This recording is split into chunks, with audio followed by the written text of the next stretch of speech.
어떤 사건이 벌어졌을 때 우리는 그 사건의 원인이 뭐냐, 그리고 그 원인을 제거하기 위해서 노력하고 그걸 제도화하는 게 당연히 필요하죠. 계엄도 마찬가지입니다. 왜 이런 일이 벌어졌을까? 그리고 그 피해는 어느 정도 어떤가? 그리고 거기에 대한 진상을 정확하게 규명하고 책임을 묻는 거죠. 그런데 전 세계적으로 보면 6개월에 한 번씩 계엄하는 나라가 있다고 합니다. 그 볼리비아인가 아마 그런 나라인 것 같은데 이유는 단순하죠. 계엄을 해서 성공을 하면 다행이고 실패를 해도 크게 처벌을 받지 않습니다. 대한민국 역시 사실 그랬죠. 제주에서 소위 4.3 사건이라고 하는 게 벌어진 계기도 최초의 계엄령 때문이었습니다. 엄청나게 많은 사람들이 죽어갔죠. 아무도 책임지지 않았습니다. 그 후에도 여러 차례 계엄이 있었지만 광주 5.18 당시의 계엄, 거기서도 수백 명이 학살당했습니다.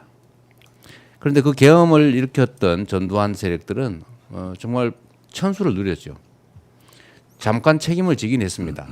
결국 사면됐고 행복한 삶을 누렸죠. 이번에 윤석열 대통령이 소위 친위 쿠데타를 일으킨 거 아닙니까? 자기의 권력을 더 강화하기 위해서, 뭔가를 위해서 자기 권력을 이용해서 쿠데타를 일으킨 거죠. 세계적으로 이런 친위 쿠데타가 실패하는 경우는 거의 없다고 합니다. 다행히 우리 국민들께서 직접 현장에 나서셔 계엄을 해제하고 그 책임도 일부 물었습니다. 앞으로도 이런 일이 벌어지지 말란 법이 없죠. 이걸 막기 위해서는 계엄 또는 친위 쿠데타 이런 거 하면 큰일 나는구나. 성공해도 반드시 처벌받고 평생 감옥에서 나오기 어렵구나. 이런 생각을 하게 해야 됩니다. 그리고 지금도 몇몇의 주요 내란 사범들은 구속돼서 재판받고 있지만 그 외에 관계된 수없이 많은 사람들이 여전히 관계 요로에서 활약하고 있습니다. 진상규명을 명확하게 하고 책임자들을 철저히 찾아내서 그에 상응하는 책임을 물어야 되겠죠. 제도적으로 계엄이 어렵게 하는 것 정말 필요합니다. 그런데 문제는 그런 제도를 아무리 만들어도 이번에도 그 전시 사변 이때만 계엄하게 될 수 있지만 전시도 사변도 아닌데 계엄했습니다. 결국은 근본적으로 이런 유인을 차단해야 되는데 그건 결국 국민들의 직접 민주주의를 강화해서 이런 건 꿈도 못 꾸게 반드시 책임지는 사회를 만드는 게 중요하겠다는 생각이 듭니다. 내란을 종식시키는 가장 확실한 방법은 내란 세력을 확실하게 단죄하는 것입니다. 불법 계엄과 내란 세력을 단죄하지 않고는 재발 방지를 할 수가 없습니다. 왜냐하면 이번 계엄과 내란으로 처벌받지 않는데 다음번에 어떤 대통령이 또 들어와서 이런 계엄과 내란을 일으키지 않는다고 보장하겠습니까? 확실한 단죄 없이는 재발 방지가 어렵습니다. 12.12 내란과 5.18 강주에 대한 분명한 처벌과 단죄가 있었기 때문에 이번 계엄을 막을 수 있었다고 합니다. 우리 대한민국은 이번에도 또 한 번 광주에 빚을 졌습니다. 5.18 광주 정신을 헌법 전문에 꼭 수록해야 되는 이유입니다. 내란 세력을 확실하게 단죄하기 위해서는 정권이 교체되자마자 신속하게 특검을 임명하고 그 특검에 의해서 미진한 부분들을 수사해서 진상을 조사한 다음에 책임자를 처벌해야 되는 이 과정을 가장 신속하게 진행해야 된다고 봅니다. 그와 함께 꼭 필요한 것이 사회 대개혁입니다. 이런 계엄과 내란 세력들을 종식시키는 데 있어서는 이 과정에서 우리가 두 눈으로 목도했듯이 국민들의 갈등과 분열이 엄청나게 깊어졌습니다. 이번 과정에서 내란 세력의 뿌리가 얼마나 깊은지, 내란 세력의 폭이 얼마나 많이 넓어졌는지 우리가 두 눈으로 직접 목도했습니다. 이런 갈등과 분열을 극복하기 위해서는 단지 내란 세력을 단죄하는 것만으로는 극복하기가 어렵다고 생각합니다. 반드시 이런 갈등과 분열이 생긴 원인을 찾아서 사회를 대개혁해야 됩니다. 저는 이 갈등과 분열의 원인을 두 가지라고 생각합니다. 첫 번째는 갈수록 심화되고 있는 경제적 불평등입니다. 두 번째는 역시 갈수록 벌어지고 있는 지역 격차입니다.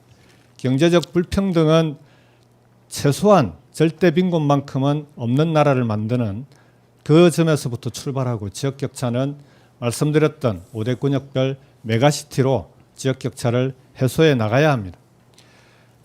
마지막으로 내란 종식의 완성은 저는 개헌을 통해서 이루어진다고 생각합니다. 개헌은 여러 가지 많은 개헌의 과제 중에서 가장 우선적으로 해야 될 건 개헌 방지 개헌만큼은 확실히 해야 된다는 겁니다. 개헌 과정에서 평시에 계엄을 할 수 있도록 만들어 놓은 이 조항은 반드시 폐지해야 됩니다. 그 외에 많은 다양한 개헌 과제들을 정권 교체 이후에 다음 지방선거까지 400일간 국민들과의 협의를 거쳐서 개헌 논의를 통해서 제7공화국의 문을 열어야 확실한 내란 종식이 된다고 생각합니다. 네, 12.3 계엄이 나던 날 행정안전부에서는 우리 경기도청 봉쇄를 지시했지만 단호히 거절했습니다. 내란을 불법 구테타라고 저는 규정을 했고 내란 수괴를 바로 체포해야 한다고 주장했습니다. 내란 범들에게 사면권 주지 말자고 사면하지 말자고 주장을 했습니다. 내란 세력들에 대한 이 단죄가 내란 종식의 시작이긴 합니다만 그것만으로는 안 됩니다. 두 가지가 더 있었으면 좋겠습니다. 첫 번째는 개헌이고 두 번째는 국민 통합입니다. 다시는 윤석열과 같은 그와 같은 사람이 나오지 않도록 하는 내란을 항구적으로 종식시키는 시스템의 구축이 필요합니다. 그것은 개헌을 통한 제7공화국의 완성입니다. 지금의 이 헌법으로는 계엄을 막을 수 있는 여러 가지 절차들이 많이 미흡합니다. 계엄 요건 또 권한 대행에 이번에 그 헌법재판관 임명해서 보았다시피 불법한 미비한 점들 또 검찰의 선택적 수사 그리고 보다 근본적으로는 제왕적 대통령제인 승자 독식 구조 이와 같은 것을 깨는 개헌이야말로 계엄을 또는 내란을 항구적으로 종식하는 가장 큰 첫걸음이라고 생각합니다. 이제 87 체제 종식해야 합니다. 항구적인 이와 같은 제도 개선을 통해서 다시는 윤석열과 같은 다시는 불법 계엄을 꿈도 꾸지 못하게 하는 일이 있어야겠습니다. 두 번째는 국민 통합입니다. 국민 통합은 여러 가지 부문에서 일어나야 할 것입니다. 만약에 이번 대선 끝나고 다시 또 지금보다 더한 국민 갈등과 대립이 생긴다면은 대한민국은 정말 한 발자국도 앞에 못 나갈 것입니다. 국민 통합을 위한 첫 번째는 정치 개혁입니다. 가장 먼저 우리 국회의원 선거법부터 개정했으면 좋겠습니다. 지금은 선거에 승복할 수 없는 제도를 가지고 있습니다. 한 표만 더 이겨도 모든 것을 갖는 승자독식 구조 하에서 죽기 살기로 싸우고 상대편은 적이고 죽여야 할 상대가 됩니다. 이러다 보니 통합과 타협은 이루어지지 않습니다. 선거법 제도를 포함한 우리 정치개혁이 함께 이루어지는 그와 같은 것이 우리 국민 통합을 이룰 수 있습니다.